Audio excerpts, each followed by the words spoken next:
Gas आपण लावून घेतला. पुढे 2 चमचे तेल. बाबा बाबा बा प्रमाणे पाठ केलंय काय तू? बघा किती लागणार आहे. बस पुरे. हो. पण कांदा टाकूया. पुरे इतका. हो. काय घालायचं? लसूण. लसूण थोडासा. बस बस. तुला नाही आवडत वाटतं फार लसूण? एक लसणाची कुडी टाकली बास म्हणाला आरती. पुढे भाज्या. कोणत्या भाज्या? सगळ्या भाज्या. मग आपण या पत्ताकोबी पासून सुरुवात करूया. बघ बरं किती पाहिजे. पूर्ण टाका. बरं ठीक आहे. कॅप्सिकम. बरं. गाजर थोडेसे ठेवा लास्टला गार्निशिंगसाठी. असं आहे होय. बापरे बाप. इतके राहू दे पुरे का? हो हो. आणि कॉर्न पण राहू दे थोडं. कॉर्न पण राहू दे का तुला खायला का गार्निशिंग? अच्छा बरं. बस. आता काय घालायचं? रेड चिली सॉस आणि ग्रीन चिली सॉस. अर्धा चमचाच टाकायचे. तर बघ अगदी अर्धाच घालतो. पुरे. आणि आता ग्रीन चिली सॉस. तो पण आपण अगदी प्रमाणातच घेतलाय. आता काय घालू? Soya sauce. Soya sauce. ते थोडंसं. बस. नाही अजून थोडासा टाका. अजून लागेल का? हो बस. टोमॅटो सॉस थोडंसं.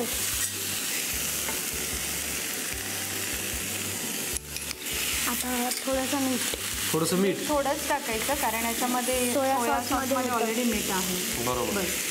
सगळे सॉसेस आपण घातले. आता चपाती. हे काप. हो. बर. हे सगळे लागतील ना? हे आपण शिळी चपाती जर राहिली असेल तर त्याचेही काप करू शकतो किंवा ताज्या चपातीचेही घेऊ शकतो. बरोबर. आता काय?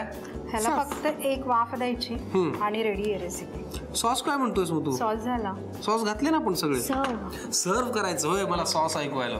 बरं बरं ठीक आहे. आता याला झाकण ठेवायचं. बस एक वाफ फक्त द्यायची आणि वा. चला 1-5 मिनिटं वाट पाहिल्यानंतर तयार होतील पोळीचे नूडल्स. हा पदार्थ अर्पितच्या मार्गदर्शनाखाली त्याच्या आईने आपल्यासाठी केला आहे. तुम्हाला करायचं असेल तर पटकन लिहून घ्या साहित्य आणि कृती.